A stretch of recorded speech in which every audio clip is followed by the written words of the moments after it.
Hi, I'm Mark Scarafoni with the Arvada Hockey Association, and I'm here today to help all of our new players and parents with getting dressed before practice. So let's get right into it. The first thing that we're going to make sure is that they have proper socks on, and the socks are pulled up and we've taken out all of kind of the lines or bunching up of the sock. Second thing is to put on the shin pads. Shin pads have a left and a right, and they are designated normally on the bottom. We've designated this one with a marker, so this is a right shin pad, and we slide it onto the leg. You can also unvelcro the strap as well if it's easier for the player to put on and take off.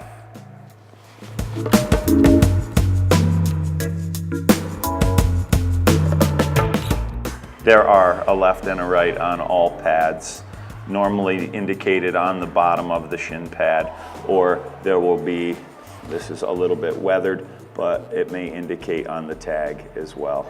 Socks follow. Then I usually have the player stand up, and we'll attach the Velcro sections of the hockey jock to the sock. And the hockey jock does go on first, along with a wick dry material shirt and also the socks. Okay.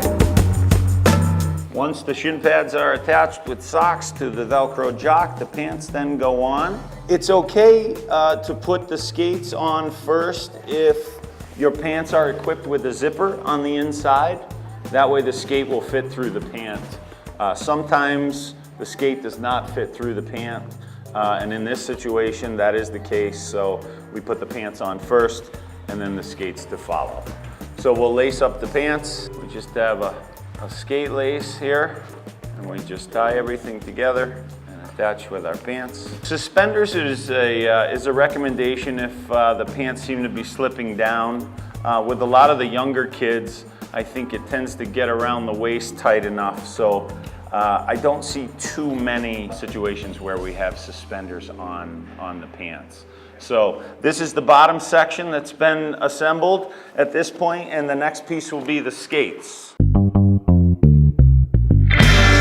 With the skates, we like to put the tongue underneath the shin pad as such. As you can see, the tongue is underneath the shin pad, and the shin pad goes over. And basically that will give us great stability in the ankle, and it will not inhibit or add any form of wedge to tying the skate. There are different length shin pads. You do not want it to come down below the bottom of the ankle flexion, or it will chafe the player in their foot.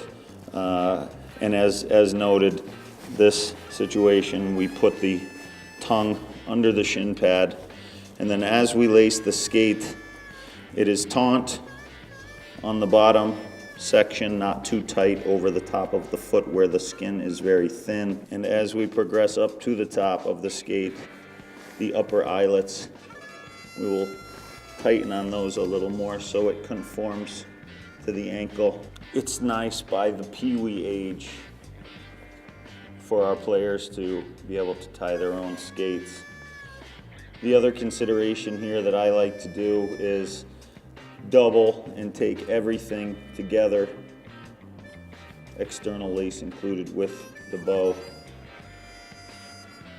Put them together and lace them so that they cannot go underneath the skate blade.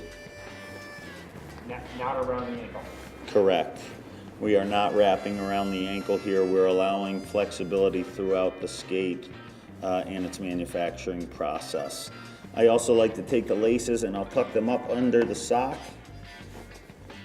and pull the sock over the skate. This should be taut over the top of the foot, not too tight, so we cut off the circulation, but not too loose so that the laces are just kind of moving freely.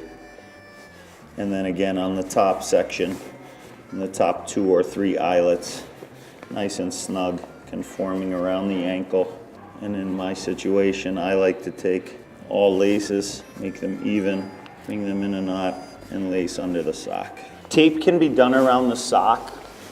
It does need to be done in the right area, so it would be under the knee cup of the shin pad and behind the knee itself so that we can still have flexion. For the shoulder pads, they go on first. They go over, and arms can either slide through or they are Velcro as well and can be detached. For the bottom section, it's not super tight and still allows flexibility for the player to move. The elbow pads are also specific with arm protection on the outside. So this is our right shoulder or right elbow pad, and this would be the left. Size, a tag on the inside of the elbow should be able to tell you what side you put it on. The other indicator that I look for is this pad down on the forearm needing to be on the outside. Some players will get them mixed up and it will look like this. So there is no protection on the outside, and that is incorrect. Another scenario would be improper position of the elbow pad here, where the long section should be on the forearm. For the jersey, I usually like to grab from the bottom and then allow the player to put in arms and a head for proper fit. Want to stand up? The helmet is definitely a part not to skimp on in respect to head protection. And also fitting of the helmet is important as well. So one thing that we're looking for are these J hooks on the side of the helmet. They catch the cage when a fall occurs and stops the mask from moving into the jaw. J hooks are super important.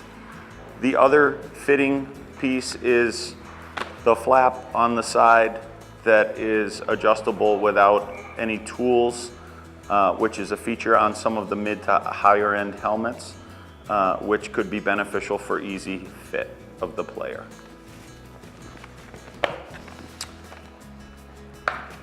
There are 3 straps on the helmet, 2 on the cage that connect to the back, and also a chin strap on the bottom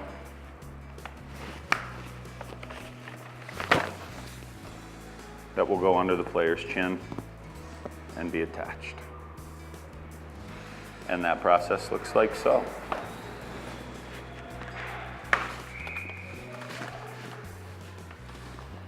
The helmet goes on and gets placed. It should fit snug, but not super loose. And it should not be so tight that it's pinching against your child's head and hurting them. So if they're complaining of it being too tight, easy adjustments on the side flaps right here, and the helmet will move backward and forward, retracting and expanding. In respect to buckling, the ear straps get put down, the cage comes under the J clips and gets attached to the back of the helmet. In time, the plastic pieces on the side, they will break in a little bit more, and initially with a new helmet, this little snap is kind of tough to get on. So be patient with it. It just takes a little bit of time and repetition, and it will break into the helmet. The other strap is the chin strap on the bottom, and that needs to be connected as well. With the chin strap, it doesn't need to be super tight and close where it's inhibiting the breathing of the child. Just a little bit loose underneath the chin will suffice. Gloves are next, just like your mittens. And in respect to our hockey stick and our hockey stick height, with the player standing in their hockey skates and their stick blade pointing out away from them, anywhere from their chin to their nose is a great spot to mark and cut their stick for them. And then you're done.